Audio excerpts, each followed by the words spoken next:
All right, so welcome to Chapter 22, the lecture over urbanization and sustainable cities.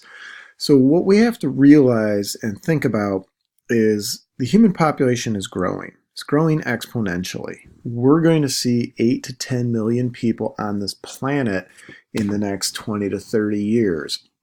And as more and more people continue to be added to the planet, they tend to be drawn towards cities. Cities get larger. We see people moving away from rural areas and moving and merging towards cities. So we will continue to see an increase in urbanization. And the goal is, knowing that this is happening and going to be happening on a accelerated scale, can we make cities as sustainable as possible? That's the key. Trying to make sure we keep this in mind as we look at city planning, future growth, development, trying to keep sustainability in mind. So again, think about the basic definition of sustainability we saw at the very beginning of the semester, and that is ultimately one of the big goals when we look at this growth of urbanization and the growth of cities globally, not just the United States, but globally. So what we're seeing is urban agglomerations happening. And this is where we see an expanding and merging of cities. So consider Springfield. Where does Springfield end and Chatham begin? What about Rochester? What about some of the surrounding communities? There's not as much, I don't want to call it dead space, but not as much emptiness or agricultural space in between cities anymore, and they continue to just kind of blend together. If you guys have ever gone up to Peoria, Chicago, Champaign-Urbana, Bloomington, Normal, etc., how do you know when you're leaving one and moving into the next? A lot of times you don't, unless you can see the sign that says, oh, now entering. You just move from one urban area to another because we continue to expand outward with urbanization, and the cities continue to grow towards each other and eventually meet. So that's the idea behind these urban agglomerations. Mega cities are cities that have between 10 to 30 million people living in them. So globally, we're going to look at the map, but globally, we're starting to see more and more mega cities appear. The US has a handful, but most of our cities don't reach the mega city definition yet. But where are they going to be in 20 to 30 years? So hard to know, and something we want to consider. So, okay. So when we look at cities, it's the census, the U.S. Census Bureau, that defines if an area is considered urban or not. And their criteria is if you have more than 2,500 residents, then your community is, your community is officially classified as an urban environment. Now, in what are still considered rural areas, most people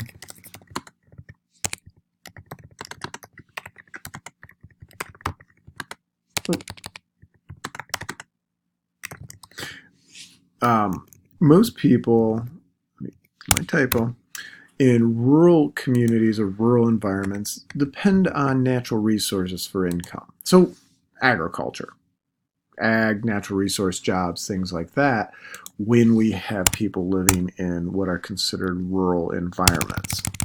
When we move to an urban environment, or what is classified as an urban area, then most people are not connected or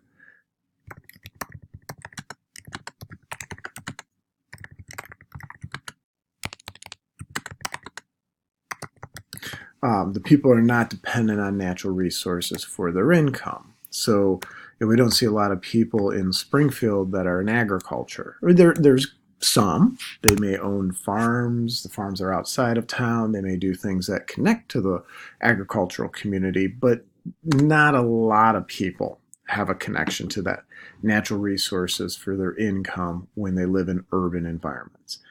If we take a look at urban area, and it's designated as a village, like the village of whatever it might be. This is where we have a collection. Oh, let me change the color here.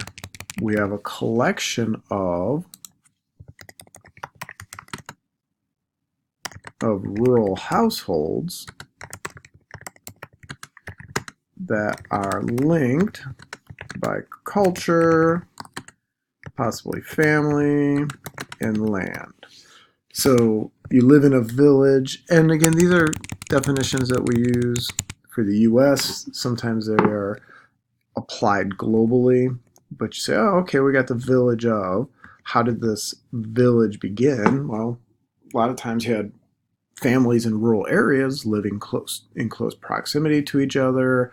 They had children, grandchildren, and the community grew larger. New people came in, and it established a community. And if it's not a huge one, again, we usually call it a village. Cities are going to be, or a city is going to be a population center that is large enough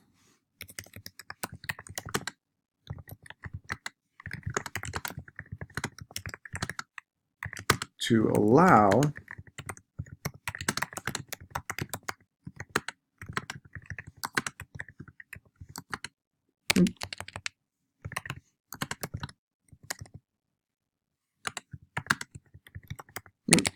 Okay, so a city population center large enough to allow residents to specialize in arts, crafts, and things that are not agriculturally related. So think about once you get a big enough population, somebody's got to become a doctor, somebody needs to be a lawyer, somebody needs to be police, firemen, all the services provided and available within a city.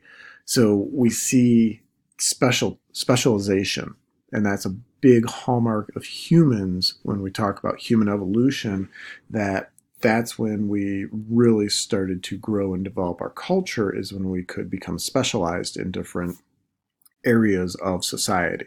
Cities, we have lots of people who are specialists. You go into a smaller rural area and you may find the local mechanic does 5 different jobs within that community, kind of the jack of all trades. The police chief might also double as a business owner and does 3 other things, because you just don't have the population numbers for people to be able to specialize. That's usually when we get to cities.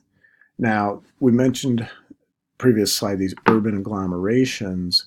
This is what we're looking at. So the purple represents these urban areas that are merging and connecting and becoming mega cities. So if you look at Illinois here, we have Chicago, and basically Chicago is growing out of that area all the way down to the central part of the state. So that purple associated with Illinois, Chicago, all the suburbs, you get into Kankakee, you push down, you could almost say even to Peoria and into Bloomington and Champaign. That almost is dipped down to Springfield at this point. The purple at the bottom left part of Illinois, down here, this is what we're looking at with St. Louis, or officially in Illinois it would be East St. Louis. So imagine right now there's about 80 some miles between Springfield to East St. Louis area. How long is it going to take for that gap to close up? And then basically we have that purple continuum all the way down. So just a matter of time, as populations continue to grow, you have these conglomerations growing and growing and growing, and eventually depleting the natural areas. Okay, so here's the picture of what is projected to be cities larger than 1 million, excuse me, come 2025. So New York, Chicago, LA, we're already there. We're already over 1 million at this point. But look at the rest of the world. That's what starts getting concerning, is that these other countries, these other cities grow and are going to get significantly larger. The picture is a little bit difficult to work with. 1984, that red is what the population was in 84, and then the peach color rings, that's showing continued growth in each of those cities. Again, in some it's hard to see. It doesn't look like there's going to be major change, but take a look at like Cairo over here. So the red shows where it was at in 84, it was over 1 million. And then what they're expecting by 2025 in Cairo is pushing close to maybe 20 million. It's going to be big. You look at Mumbai, Karachi, Delhi, some of these other cities, and they are going to become very, very large within the next 5 years, maybe 10 at most, but their populations are growing significantly. So what we want to look at is what's causing a lot of this growth in the urban environment. Why is it getting so big? Well, one reason is just natural increase.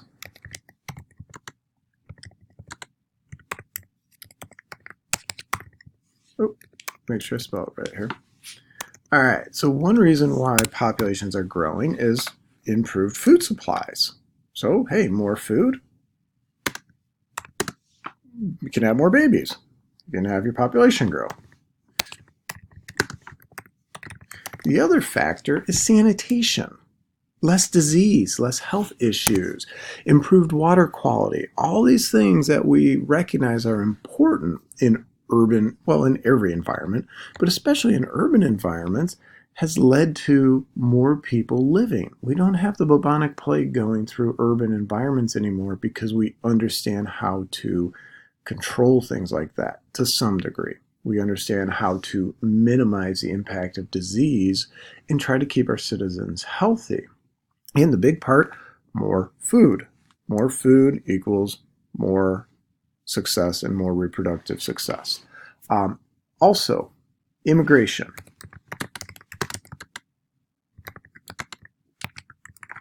Oh.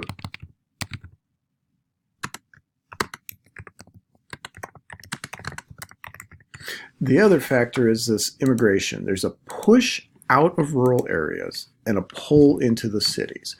So there are different factors that push, in a sense, push people out of rural areas, leave the rural areas. They move out, they emigrate from a rural area. But there's also factors that draw people to the cities. Like, wow, this is fun and exciting. I want to move to a city when I get older because all these pull factors. So push and pull is why we see immigration happening. So when we're looking at immigration, and this can be applied to a small geographical area, why are people moving away from Pleasant Plains and moving to Springfield? Why are people moving out of Greenview and going to Chatham, etc.? The push factors. So what is pushing people out of these rural communities? Well, one factor sometimes is increase. Oh, I got to work on my spelling.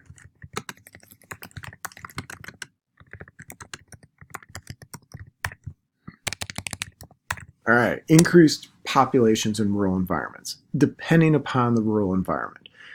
United States, not necessarily the case. We go to developing countries, definitely a factor. That'd be a big red star for a developing country. Large populations in rural environments, kids are growing up going, I'm moving to the city.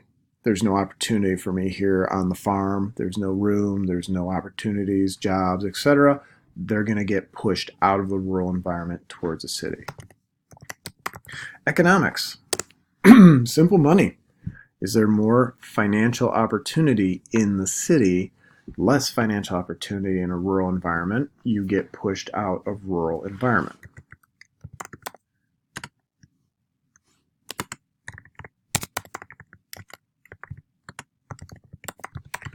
What about racial, religious conflicts, social conflicts, things like that? Sometimes you have rural communities that have very specific beliefs and views, and some are not accepting of outside opinions or different opinions. So it may push people out of those rural environments towards the urban environments. In the next section of the lecture, we'll take a look at the rest of the immigration push factors and also talk about pull factors.